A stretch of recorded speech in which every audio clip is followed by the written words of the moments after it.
इस वीडियो में हम बात करेंगे कि आपको क्या सैलरी मिलेगी, क्या आपके ड्यूटी आवर्स रहेंगे, कितना टाइम आपको काम करना है, जनरल शिफ्ट कितने घंटे की होती है, शिफ्ट वाइज ड्यूटी कौन सी होती है, एक मंथ में आपको कितनी बार नाइट ड्यूटी करनी होती है, कितना आपका पीएफ होगा, कितना आपकी पीएल होगी, कितने आपके पैसे कटेंगे, कितने चार्जेस कटेंगे, कितने आपको इन हैंड सैलरी आएगी।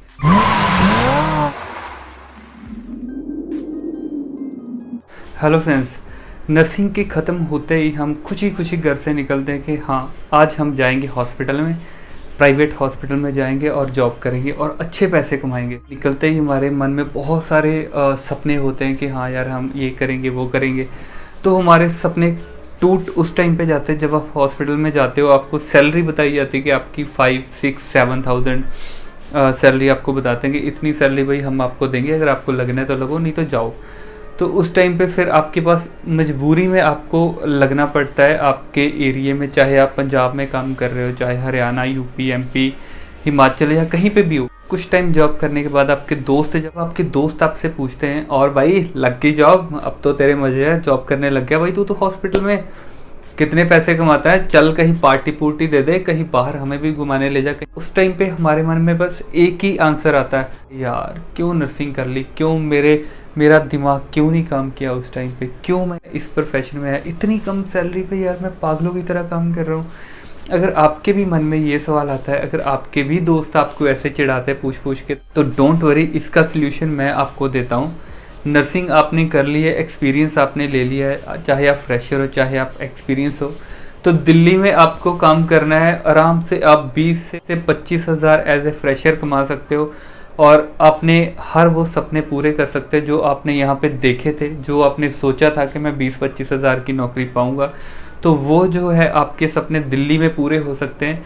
तो दिल्ली में अगर आप काम करना चाहते हो तो दिल्ली में काम करने का आइडिया आपके दिमाग में बहुत बार आया होगा, लेकिन हमेशा आपके दोस्त, आपके कलीग आपको यही बोलते हैं कि यार दिल्ली मत जाना, अगर तू यहाँ पे 10 हज़ार कमा रहा है तो तेरे खर्चे भी कम है, अगर तू दिल्ली चला गया तो तेरा बहुत खर्चा हो जाएगा, तू तो इतने पैसे उड़ाएगा, वहाँ पे इतना खर्चा है, तू कुछ नहीं जोड़ पाएगा।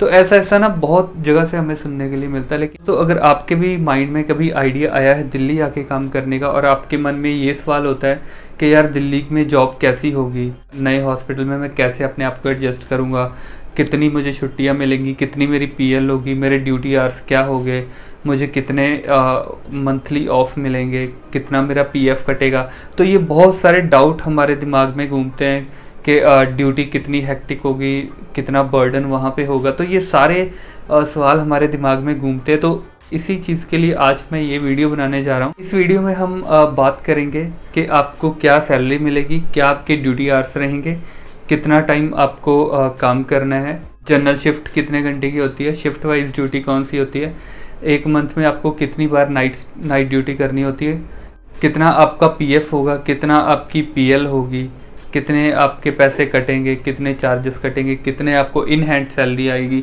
तो ये सारे डाउट आज इस वीडियो में हम क्लियर करने वाले हैं। तो वीडियो को शुरू से एंड तक देखना। और अगर आपको इस चीज़ पे वीडियो चाहिए कि बहुत बार ऐसा भी होता है कि हमें बोलते हैं कि अगर आप दिल्ली जाते हो तो वहाँ पे कुछ नहीं बचता है, आप पैसे सेव नहीं कर पाते हो क्योंकि आपके खर्चे भी उतने हो जाते हैं। तो ऐसा कुछ नहीं है, ये सब एक मिथ है।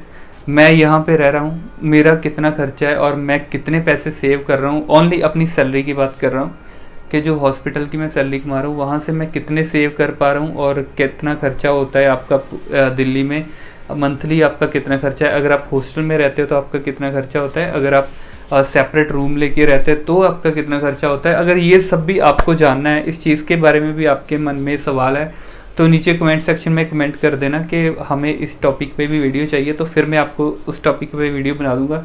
क्योंकि मोस्टली स्टूडेंट को इंटरव्यू के रिगार्डिंग ही वीडियो चाहिए, लेकिन अगर आपको भी इस चीज़ पे वीडियो चाहिए कि वहाँ पे कितना खर्चा होता है, मंथली कितनी सैलरी सेव कर सकते हैं, तो इस चीज़ के लिए आप नीचे कमेंट सेक्शन में कमेंट करो। अगर आपके ज़्यादा कमेंट हो गए, ज़्यादा स्टूडेंट इसके बारे में जानना चाहेंगे तो मैं ज़रूर वीडियो बनाऊँगा और मैं अपना भी बताऊँगा कि मैं कितनी सैलरी कमाता हूँ, कितने पैसे मैं बचाता हूँ।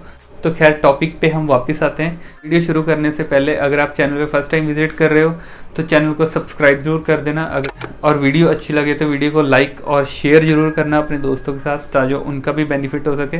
तो दोस्तों सबसे पहले बात करते हैं कि दिल्ली में कौन कौन आ सकता है। तो अगर आपने जीएनएम कर रखी है तो भी आप दिल्ली में आ सकते हो। अगर आपने बीएससी नर्सिंग कर रखी है तो भी आप दिल्ली में आ सकते हो। इसमें एक्सपीरियंस का कोई मैटर नहीं है। अगर आप फ्रेशर हो तो भी आप आओ, आपका वेलकम है। अगर आप एक्सपीरियंस्ड हो तो भी आप आ सकते हो। दूसरी चीज़ है कि बहुत सारे स्टूडेंट को ये होता है कि यार दिल्ली में हम आ रहे हैं तो हमें इंग्लिश आनी कंपलसरी है। तो ये मैं अपनी हर वीडियो में बोलता हूँ कि इंटरव्यू में ऐसा कभी नहीं होता कि आपको इंग्लिश ही बोलनी है। अगर आपको इंग्लिश नहीं भी आती, थोड़ी बहुत तो खैर आती ही है, क्योंकि अगर आपने नर्सिंग करी है तो ऑब्वियसली इंग्लिश में ही करी होगी। तो जितनी आपने उसमें पढ़ी है आपको आती है, आप किसी की बात को समझ सकते हो। कोई आपको इंग्लिश में कुछ बोलता है वो आप समझ सकते हो, बस इससे ज़्यादा आपको इंग्लिश नहीं चाहिए। इतनी आती है तो आप दिल्ली में काम करने के लायक हो। दूसरी चीज़ है ड्यूटी आवर्स। तो यहाँ पे जो ड्यूटी आवर्स है वो ऐसे है कि अगर आप जनरल शिफ्ट करते हो तो आपको 8 घंटे की ड्यूटी करनी है। अगर आप शिफ्ट वाइज ड्यूटी करते हो तो आपको 6 घंटे की शिफ्ट होती है। तो जो 6 घंटे की शिफ्ट है उसमें मॉर्निंग, इवनिंग और नाइट 3 शिफ्ट आती है। जो जनरल ड्यूटी है वो आपकी 8 घंटे की है, वो आपकी 8 से 4 बजे तक रहेगी। तो जो मॉर्निंग ड्यूटी है वो आपकी शुरू होती है 8 से 2 बजे तक की। लेकिन यहाँ पे क्या होता है कि आपको इन्वेंट्री वगैरह चेक करनी है, आपको स्टॉक चेक करना है, तो उसके लिए हमें हाफ आवर पहले आना होता है। जैसे 8 बजे आपकी ड्यूटी शुरू होती है तो आपको 7:30 बजे आना है। तो 7:30 से 2:30 तक पे मॉर्निंग ड्यूटी होती है। उसके बाद जो आपकी इवनिंग ड्यूटी है वो आपकी शुरू होती है 1 to 8। तो 1 to 8 तक आपकी इवनिंग ड्यूटी होती है। इसमें भी आपको आधा 1 घंटा पहले आना है, क्योंकि इवनिंग शिफ्ट में मोस्टली हॉस्पिटल में क्लासेस जो है कंडक्ट होती है। 1 बजे इसलिए आना है क्योंकि 10-15 मिनट आपकी इन्वेंट्री होती है और 45 मिनट्स की आपकी क्लास होती है, जो कि डेली या फिर अल्टरनेट डे कंडक्ट होती है। उसके बाद आती है हमारी नाइट ड्यूटी। जो नाइट ड्यूटी है वो 7:30 पे आपकी शुरू होती है। आपको 7:30 PM को आना है और सुबह 8 बजे तक आपको रहना है। 8 बजे तक आपका ओवर वगैरह सब कुछ हो जाता है, तो उसके बाद आप जा सकते हो। तो नॉर्मल ऐसा होता है कि फर्स्ट आपकी 5-6 दिन रेगुलर मॉर्निंग ड्यूटी चलती है, 5-6 दिन रेगुलर इवनिंग ड्यूटी चलती है।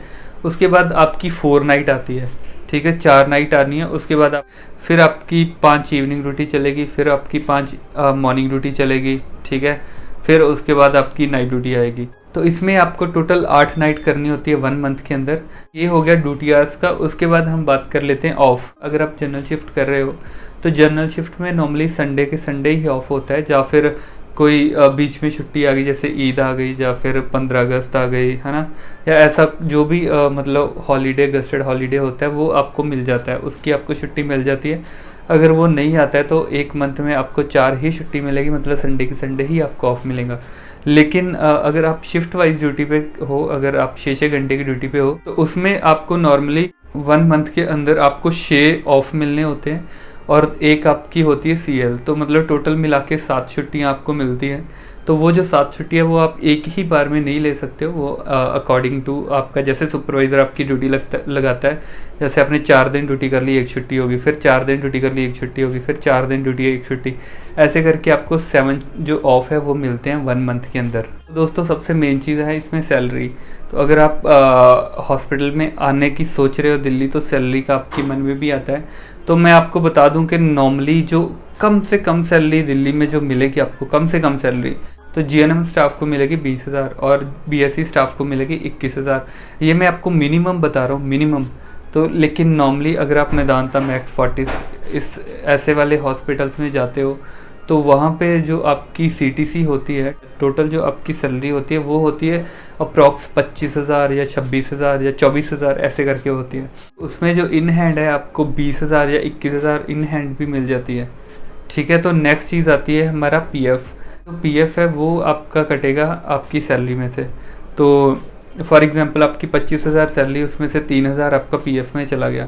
तो मंथली आपने 3,000 PF दिया, तो आपका 1 साल का हो गया 36,000। तो अगर आप 1 साल काम करते हो, 1 साल में आपने 36,000 दिया है, तो हॉस्पिटल आपको उसका डबल करके देगा, मतलब 72,000 के लिए आप एलिजिबल होते हो लेने के लिए। तो इसलिए जो PF है वो बहुत अच्छी चीज़ है अगर आप कटवाते हो तो इसमें ये होता है कि अगर आप बाई चांस बहुत खुला खर्चा करते हो, यहाँ पे रहते हो, बहुत खुला खर्चा करते हो, घूमने के लिए जाते हो, क्लब जाते हो, है ना, मतलब खाने पीने के लिए पिज़्ज़ा, बर्गर, ये वो बहुत कुछ खाते हो, पीते हो, सब अपना पैसा उड़ाते हो, और कई बार साल के एंड पे अगर आपने पीएफ नहीं कटवाया होता तो साल के एंड पे आप देखते हो यार मैंने कुछ इकट्ठा ही नहीं करा, कुछ जोड़ा ही नहीं है। लेकिन पीएफ जो है यहाँ पे बहुत ही ज़्यादा अच्छी चीज़ है। अगर आपने कुछ नहीं भी जोड़ा तो साल के एंड पे आपको 72,000 मिल जाएगा अगर आपने 3,000 पीएफ कटवाया है तो इसलिए जो पीएफ है वो बहुत ही अच्छी चीज़ है, आप सबको करवाना चाहिए, सबको कटवाना चाहिए। तो दोस्तों लास्ट बट नॉट लीस्ट, बहुत सारे दोस्तों को ये होता है कि अगर हम दिल्ली में आते हैं तो कितना ज़्यादा बर्डन होता है एक स्टाफ के ऊपर, एक नर्सिंग स्टाफ के ऊपर कितना बर्डन होता है, मतलब क्या क्या काम उनको करना पड़ता है। तो दोस्तों अगर मैं अपना बताऊं, जैसे मैं पहले पंजाब में काम कर रहा था तो वहाँ पे मैं था मेडिकल आईसीयू में। तो मेडिकल आईसीयू में बहुत काम था वहाँ पे, मतलब नॉर्मली तो 1:2 आईसीयू में होता है, इससे ऊपर नहीं जाता है। लेकिन जब मैं पंजाब में था ना वहाँ पे मेडिकल आईसीयू बहुत बिजी था, मतलब अगर 10 बेड थे हमारे आईसीयू में तो उसमें से कम 7 या 8 पेशेंट जो है वेंटिलेटर पे होते थे। तो वहाँ पे हम क्या करते थे कि हमें 2-2 पेशेंट मिलते थे वेंटिलेटर वाले, कई बार 3 भी मिल जाते थे जब अगर स्टाफ की कमी हो तो वहाँ पे एक तो हमने पेशेंट को देखना है, ठीक है, वेंटिलेटर वाले को। तो वेंटी के पेशेंट का आपको पता है कि बहुत सारा काम होता है, कुछ ना कुछ आप करते ही रहते हो। उसके बाद वहाँ पे मेडिसिन जब मेडिकेशन चार्ट होता था वो हमें बनाना पड़ता था। तो काफ़ी सारे ऐसे काम थे जो हमें ही करने पड़ते थे। लेकिन यहाँ पे दिल्ली में ऐसा नहीं है। यहाँ पे मैंने बहुत ही डिफरेंस देखा है वहाँ के मुकाबले। अगर हम पंजाब से कंपैरिजन करें तो वहाँ से मैंने बहुत ज़्यादा डिफरेंस देखा है यहाँ पे। तो फॉर एग्जांपल आप दिल्ली में काम कर रहे हो हॉस्पिटल में, तो यहाँ पे जो होता है ना तो आपने कोई मेडिकेशन चार्ट या ट्रीटमेंट चार्ट रिवाइज करना है, सब काम डॉक्टर का होता है, आपको नहीं करना है। अगर कोई टेस्ट भेजना है उसके लिए भी वो सब डॉक्टर का काम है, आपका काम नहीं है। अगर कोई मेडिसिन कोई प्रेस्क्राइब कर दी डॉक्टर ने या ऐसा कुछ कर दिया तो वो भी आपका काम नहीं है, वो डॉक्टर मंगवा के देगा। डॉक्टर ने कोई इंडेंट डालना होता है कि कौन सी मेडिसिन कितने mg की मंगवानी है। वो ऐसे जो स्टाफ के ऊपर बर्डन है वो काफ़ी कम है आई थिंक। लेकिन जो काम है, काम तो अगर देखो, अगर आपने काम नहीं करा है पहले कभी, जहाँ पहले आपने आईसीयू में काम नहीं करा है, वार्ड का ही आपको एक्सपीरियंस है, तो मे बी आपको लगेगा कि यहाँ पे बर्डन है। तो काम तो यहाँ पे है, आपको काम तो करना पड़ता है, लेकिन बहुत ज़्यादा बर्डन आपके ऊपर नहीं होता है, क्योंकि एक यहाँ पे टीएल होता है आपके साथ, है ना, वो काफ़ी आपकी हेल्प करवाते हैं, क्योंकि टीएल को मोस्टली पेशेंट नहीं मिलते यहाँ पे, तो वो आपको काफ़ी ज़्यादा हेल्प करवाते हैं आपको। मतलब अभी कभी ऐसा नहीं लगता कि अगर आपका कोई पेशेंट सिक हो गया है या आपका कोई पेशेंट अरेस्ट हो गया तो वहाँ पे आपको ही सारा काम करना है, नहीं, ऐसा नहीं होता है। आपको बहुत हेल्प देता है सारा, जो स्टाफ है बहुत सपोर्टिव होता है, वो आपके साथ सारा काम करवाता है। तो आपको कभी भी ऐसा नहीं लगता कि मेरे ऊपर बहुत ज़्यादा बर्डन है या मुझे सारा काम करना पड़ रहा है या ऐसा कुछ नहीं होता है। अगर हम कंपैरिजन करें कि वहाँ पे ज़्यादा काम था या यहाँ पे, according to me, in the comparison of my previous hospital experience, मुझे लगता है कि वहाँ पे पहले वाले हॉस्पिटल में, मतलब पंजाब में, मुझे ज़्यादा काम करना पड़ता था और काफ़ी, मतलब डॉक्टरों का काम भी हमें करना पड़ता था और बाकी काम भी हमें करना पड़ता था। लेकिन यहाँ पे जो काम है वो डिवाइड हुआ है, क्या काम डॉक्टर का है वो डॉक्टर ही करेगा, यहाँ पे जो आपका काम है वो आप ही करोगे। तो जो बर्डन है वो यहाँ पे थोड़ा सा कम है इन the comparison of other states. तो अगर मैं अपना बताऊँ तो मेरे हिसाब से आपको दिल्ली में ही काम करना चाहिए। अगर आप फ्रेशर हो तो भी आप यहीं पे आके काम करो, और अगर आपने 1 साल वहाँ पे लगा ही लिया है तो वहाँ से छोड़ के प्लीज़ यहाँ पे आओ और काम करो, क्योंकि उतना ही काम आपको वहाँ पे करना है, उतना ही काम आपको यहाँ पे करना है। वहाँ पे भी आप घर से बाहर रहते हो, यहाँ पे भी आपको घर से बाहर ही रहना है। तो इससे अच्छा है ना कि आपको सैलरी अच्छी मिल रही है, आपको सिक्योरिटी अच्छी मिल रही है, आपको पीएफ अच्छा मिल रहा है ना, आपको हर चीज़ अच्छी मिल रही है, तो आप यहाँ पे क्यों नहीं काम कर रहे हो। मेरे हिसाब से यहाँ पे एक तो एक्सपीरियंस आपका अच्छा बनेगा, क्योंकि आप कहीं और भी चले जाओ तो जब आपने दिल्ली में काम किया होगा तो आपका जो एक्सपीरियंस लेवल है वो बहुत अच्छा होगा।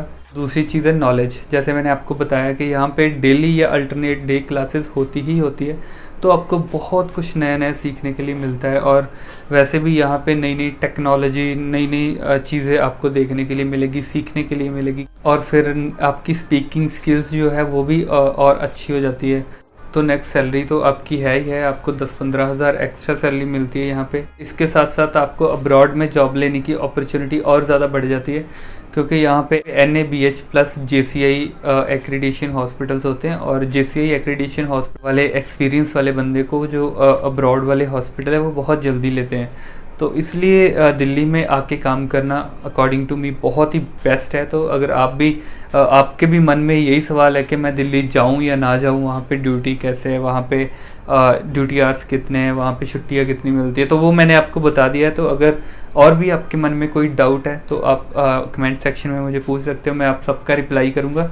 तो अगर आप एक नर्स की लाइफ के बारे में जानना चाहते हो कि दिल्ली में कैसी लाइफ होती है, खाना पीना खर्चा ये वो, कितना पैसा सेव कर सकते हैं, ये सब के बारे में जानना है, तो नीचे कमेंट सेक्शन में वो भी बता देना, फिर मैं उसके ऊपर भी वीडियो बना दूंगा। तो दोस्तों आज की वीडियो में बस इतना ही था। वीडियो अच्छी लगे तो लाइक ज़रूर करना, और अभी तक अगर आपने चैनल को सब्सक्राइब नहीं करा तो नीचे सब्सक्राइब वाले बटन को टिक करके सब्सक्राइब ज़रूर कर देना, और वीडियो अच्छी लगे तो वीडियो को शेयर ज़रूर करना। तो हम मिलते हैं नेक्स्ट वीडियो में, तब तक के लिए बाय बाय।